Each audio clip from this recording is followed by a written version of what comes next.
Well, I've been working my way through these unsung heroes of the Bible, talking about stories even I haven't spoken much or ever about in a Sunday morning worship. And today's unsung hero is Rahab, a Canaanite woman who did a pretty heroic thing for the people of Israel. When God promised Israel their promised land, there was one not so small problem with that, in that there were people already living in that promised land that were not thrilled to see Israel move into the area. And Joshua is leading the people of Israel, and he sends some spies to Jericho to spy on this Canaanite city. And Rahab ends up protecting these spies and ultimately helping Israel to defeat the Canaanites. And I'm going to read this morning from the book of Joshua in chapter 2, 16 verses. I know it's long, but I wanted you to get an idea of the full scope of this story. So read along with me if you're able in Joshua chapter 2. Then Joshua, son of Nun, sent 2 men secretly from Shittim as spies, saying, "Go, view the land, especially Jericho." So they went and entered the house of a prostitute whose name was Rahab and spent the night there. The king of Jericho was told, "Some Israelites have come here tonight to search out the land." Then the king of Jericho sent orders to Rahab, "Bring out the men who have come to you, who entered your house, for they have come only to search out the whole land." But the woman took the 2 men and hid them. And then she said, "True, the men came to me, but I did not know where they came from. And when it was time to close the gate at dark, the men went out. Where the men went, I do not know. Pursue them quickly, for you can overtake them." She had, however, brought them up to the roof and hidden them with the stalks of flax that she had laid out on the roof. So the men pursued them on the way to Jordan as far as the fords. As soon as the pursuers had gone out, the gate was shut. And before they went to sleep, she came up to them on the roof and said to the men, "I know that the Lord has given you the land, and that dread of you has fallen on us, that all inhabitants of the land melt in fear before you. For we have heard how the Lord dried up the water of the Red Sea before when you came out of Egypt, and when you did to the 2 kings of the Amorites that were beyond the Jordan, to Sihon and Og, whom you utterly destroyed. As soon as we heard it, our hearts melted, and there was no courage left in any of us because of you. The Lord your God is indeed God in heaven and above on earth below.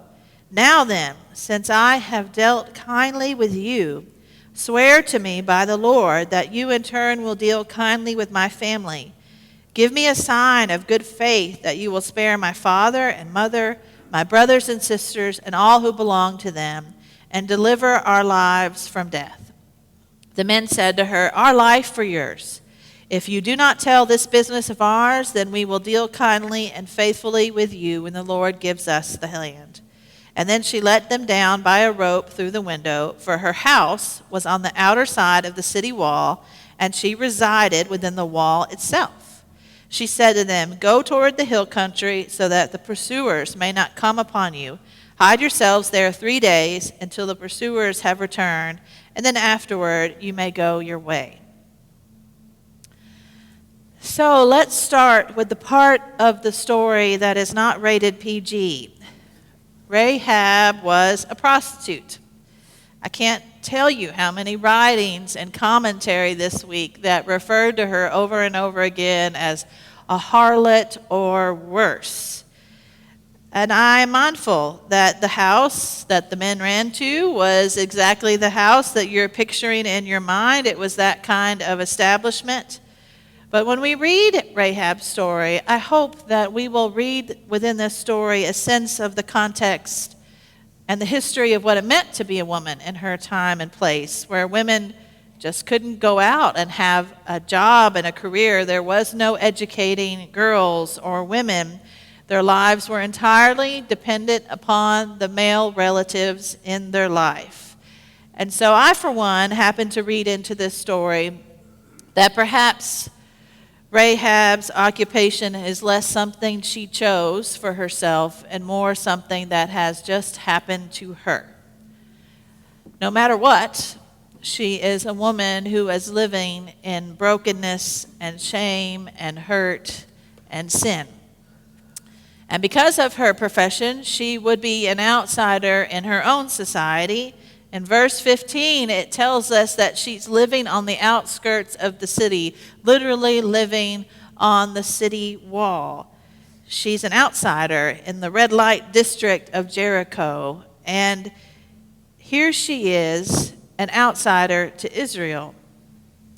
And Israelite spies come running to her door, and she takes them in, and she hides them on her roof. And when the king of Jericho gets word that there are spies in their midst, they come knocking on Rahab's door, and she says, yes, they were here, but they've just left. If you could head that way, maybe you can catch up with them. She lies, she protects them. They go on running their way to look for them, and Rahab runs back up to the roof and tells Israel's spies what she's done. And she tells them that she knows in her heart of hearts that the God they worship is something, and that she believes. And she believes also that God has blessed them and that this land will be theirs, that God is on their side. And she asks in return for protecting them right now that if they would protect her life and her family's life. And I didn't read that part of the story, but they end up telling her to put a part of this rope that she uses to lower the men down outside the city walls up in her window, so that when the battle happens, her family will be protected and they'll know that's her house and avoid destroying it. And so she lowers the men down by this rope. She hangs the rope in the window. The battle happens, and Rahab's family is saved, and the rest of the walls come tumbling down, as the song goes. Rahab was brave, courageous, smart, wise, but I didn't tell this story today simply to remember her courage and her bravery. I wanted to share her story with us today because Rahab is a hero who does not look the part. She's a woman with a past, a woman who is living in sin and shame, and she's an outsider to the people of Israel. She's an outsider even to her own people, literally living on the edges of her society. Sometimes I think we forget that. Sometimes I think we tell ourselves that God is in the business of helping only the VIPs of the world. And if you remember anything from this sermon today, I hope it's that you remember that God used broken woman with a past, Rahab. God used Rahab's life. And I hope we know that. I hope we remember that. God is not in the business of helping only the people who deserve to be helped. That sometimes I think we sort of begin to say, maybe it's only the people with the perfect family and the 2.5 smiling kids and the dog that never misbehaves, the people that only have nothing but job promotions and awards to talk about on social media. Those are the people God blesses. And we tell ourselves, you know what, if I can just get my act together, I can maybe one day get off the bench and onto the playing field. But that's not how it works. That's not how it works. There's this sort of a silly story, but I've never forgotten it when I heard him say it by one of my heroes that I've told you about time and time again, Father Gregory Boyle, who started Homeboy Industries out in L.A., and it's a ministry to help people leave the life of gangs behind. And as needed, this Homeboy Industries has started lots of businesses to help provide people with jobs. Businesses like Homegirl Cafe that they have. And Father Gregory says, this is what he describes Homegirl Cafe. He says, where women with records, young women from rival gangs, and waitresses with attitude will gladly take your order. So that's Homegirl Cafe. And he told this story that one time in walks Diane Keaton, the actress, with some of her friends to have lunch at Homegirl Cafe. And the server walks up to Diane Keaton and she looks at her and she says, "I know you from somewhere. I know we've met before. You look so familiar, I can't figure it out." And he says Diane Keaton was sort of politely demurring, waiting for the inevitable, "Were you in that movie moment?" And the server's trying to figure it out. And finally the server said, "Oh, I know now. We were locked up together, weren't we?" Church, we serve a God who takes down the lines of division between movie star and inmate. We serve a God who can take our story of brokenness and shame and regret and turn it into a story of God's grace and mercy in our lives. We serve a God who doesn't see outsider or insider, a God who changes our stories and makes them something beautiful. Rahab, our unsung hero today, risked her life to protect Israel, to follow God, and her life had been filled with brokenness and shame, but it was not the end of her story. It wasn't the end of her story. Just this week, I was talking to someone about camp, and I had remembered a camper I met at Camp Kumbaya decades ago when I was a college student. And this camper in high school, she was struggling. She'd done a lot of death and loss in her young life, none of it her fault. She was highly depressed, and she was hurting herself physically, self-mutilation.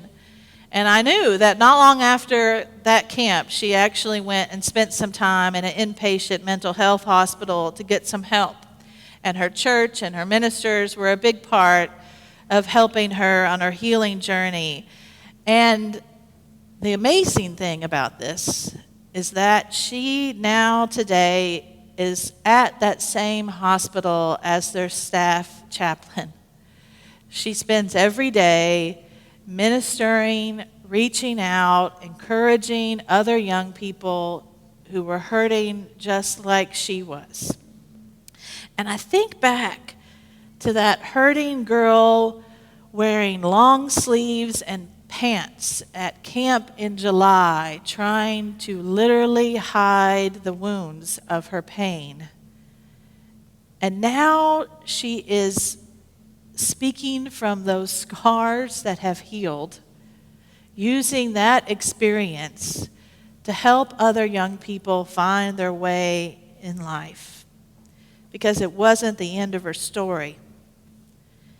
And I look at all of you here today, mindful of you who are watching online behind screens, maybe listening on the radio in your car today, and you might feel like an outsider in your own life.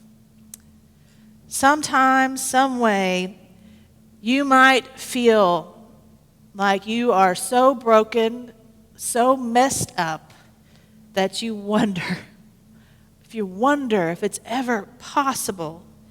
And you may well know what it's like to live with such regret over the past that it feels like you have a 2-ton elephant on your shoulders each and every day. And if that is you, or when that is you, I want to invite you to turn to chapter 1 in Matthew and read this very beginning from the Gospel of Matthew. It's the part you've always skipped over. It's the genealogy. It's the ancestor section. It's the begot section, as I call it. So-and-so begot so-and-so, begot so-and-so, begot so-and-so. But there, in verse 5, it says this: Salmon begot Boaz by Rahab. Rahab. That house in the red light district of Jericho was not the end of her story. And I wonder I wonder why Matthew, at the very beginning of his gospel, took the time, in a long, long list of names, most of whom are men. Why did he want to make sure we knew that a Canaanite woman with a past was an ancestor to the Savior of the world? Amen.